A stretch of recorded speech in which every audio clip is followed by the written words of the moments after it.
this next week is probably the biggest week for the markets that we've seen in maybe a couple months. And I realize that sometimes I say that this is a big week, but this one really is. This next week's massive. So if you don't mind, hit subscribe underneath the video, turn on the bell notification so you know right when I post future videos. I made $333 on I'd say a safe options play yesterday, and I cashed it out. Like, I literally made $333 in one day. If you want to know how I do that, you can check out the link to the Patreon underneath the video, and there are links down there to Webull, which is where I actually did the trade on. So first of all, I want to go over the market and what's happening today, some of the news today, and then talk about why the next week is so big. First of all, Bitcoin and crypto are down. Bitcoin's down under 29,000. We have Ethereum down as well, 1.4%. You can see dominance is going down a little bit here today. So we bounced off this previous support and then moved up, and then we started to move back down a little bit. ETH BTC is also coming up a little bit on the last one day. So typically we just get rejected and go straight down, but sometimes, we do turn around a little bit and then come back down. We'll have to see how this all shapes up or how this all ends up. But overall, Bitcoin, I think, is still looking pretty strong. Obviously, we would rather have it go up than down. But the fact is, when we zoom out, right, we still have been up a lot. Even this is just a 1 hour chart, right? We were at just $20,000 March 23rd. So less than a month ago, and we're up nearly 50%. So keep in mind, we still are up a lot, and it is normal to have some weakness and to, retest prior supports or resistances and then make our move back up. So we're still looking pretty good, I think, overall.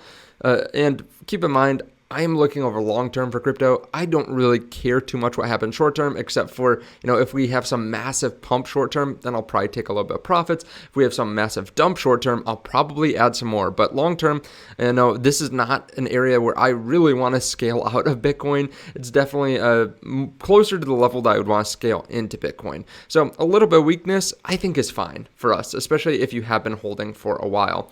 Now, why is the market kind of red right now? Well, I think the number one reason, at least in crypto, is that there have been a lot of liquidations. As we can see here, yesterday we had $262 million worth of longs liquidated, which is the most that we've seen at least since January, since the end of January. We can't see further back on this chart, but still a lot of liquidations happening on the long side. And whenever people get too excited, they go long and then they get wrecked. So you have to be careful about that. Now, we are seeing the market shift a little bit too for the next rate hike decision, shifting really towards that 25 basis point hike. And I think that is what's forcing the broader market down. That's one of the reasons the broader market's falling down. Now, there's an 87% chance, 87.5% chance of 25 basis points, which just even last week, it was only 64%. So this forces the market down short term, but keep in mind, long term, it doesn't really matter. And we've already seen just the fact that we aren't expecting as high terminal rate has made the overall market go up a lot in the last couple of weeks. So when the market is not worried about rate hikes, I'm sure they'll be worried about something else, maybe a possible recession or something that we can't see. But overall, I think the market will rebound a bit and start moving up, especially when we're considering rate cuts instead of rate hikes, especially because we have gotten some good inflation data recently. Another reason we might be falling down, we can see the Global Economic Health calculator coming from US Bank. It basically says that we are trending towards a weaker side. Inflation, interest rates, and earnings remain key to equity returns. Persistent inflation, rising interest rates, and uncertainty over the pace of earnings growth in 2023 remain headwinds for advancing equity prices. We do have some big earnings next week. That's part of what we have to look at here in a minute for this massive week ahead. But first of all, what has happened over the last 24 hours? U.S. jobless claims rise to 245K. Estimate was 240, previous 240. Now, as we've said, this isn't necessarily a good thing anymore. When we get bad economic news, a lot of people just want to see inflation come down and have strong economic data come in as well. So this may be pushing down the market a little bit today as well. Now, Tesla had earnings last night. Tesla shares are falling about 7% today, 7.5% here today, because margins were not as high as some people expected. Now, their earnings per share and their revenue pretty much hit what was expected. Their part of their business is actually growing quite quickly. They have their energy division growing, I think it was like 300% year over year. But, that's only a small part of their business, and a lot of different companies are now lowering their price targets. You can see a couple have raised it, or just one, Bank of America raised to 225 from 220, but most of these have lowered their price targets anywhere from, a couple percent to 40% or 30%. So a lot of companies or a lot of rating agencies and banks just not feeling as strongly about Tesla because of their margins. Now, keep in mind, they often move their price targets based on the price of the stock. So when the stock falls, they'll lower their price target.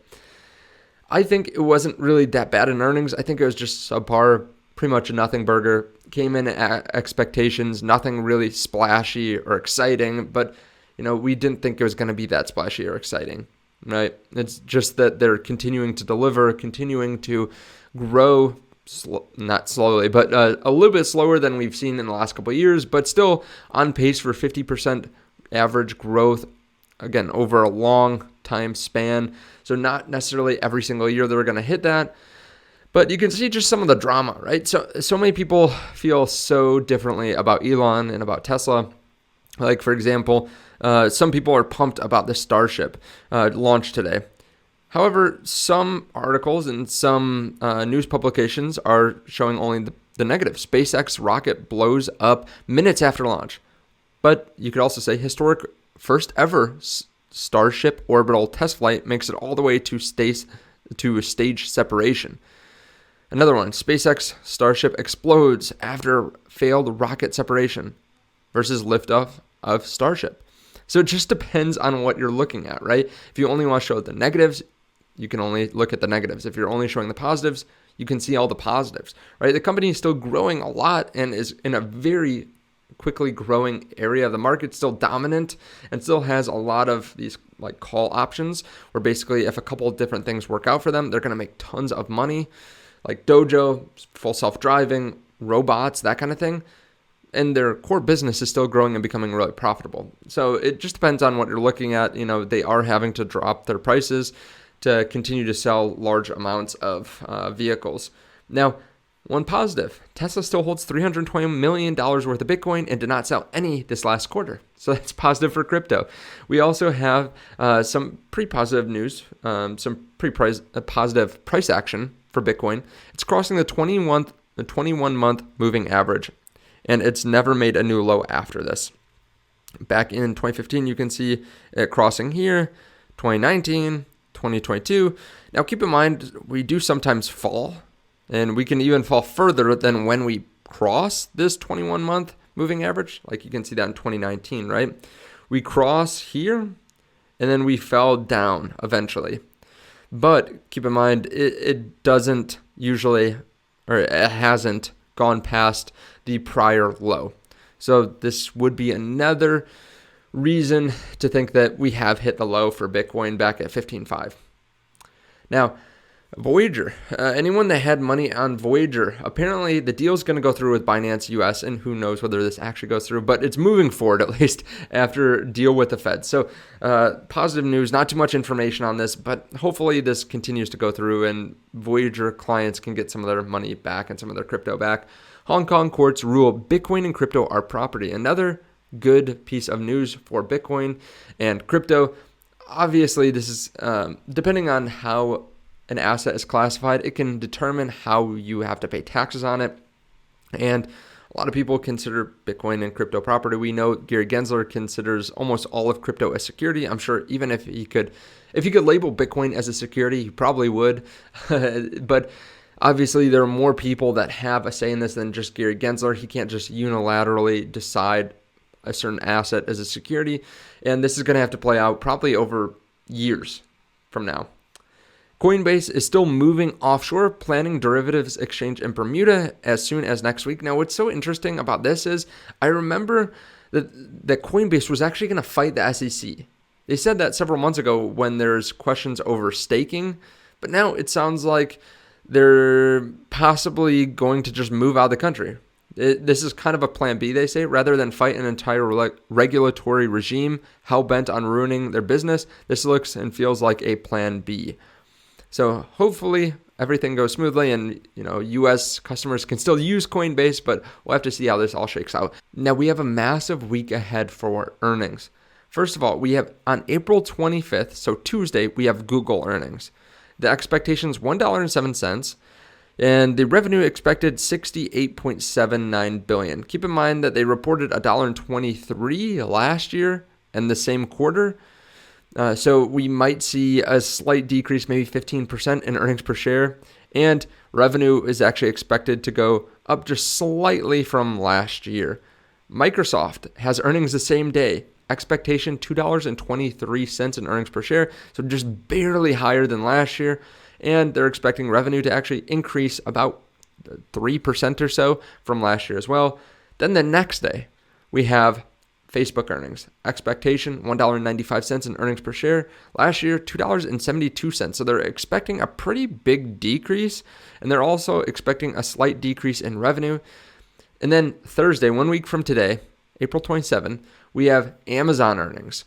So they're expecting an increase from last year because they actually reported negative earnings per share last year, and they're expecting about a 7% increase in revenue. So over 3 days, we have Google, Microsoft, Facebook, and Amazon. And then we also have some pretty big economic data. It's not just big earnings, but we also have GDP on April 27th, so next Thursday, the same day as Amazon earnings. We have Q1 GDP. Previous was 2.6%. So we'll have to see how this shakes out. I think a good GDP would be great, probably for the market. But again, it's one of those scenarios where you don't know how the market's going to react. If GDP is going up, maybe people think that inflation is going to go back up. But overall, inflation has been ticking down. Friday is also a big day with PCE coming in and core PCE. This is basically the Fed's preferred inflation gauge. We'll have to see how this all shakes out, because we have seen good CPI and PPI recently. If we get a good GDP number, not too good, but good, and then a good PCE number, real low, I think the market will rebound really heavily, especially if earnings are okay from these different companies. Then the market will rebound, in my opinion, and the market will be very excited.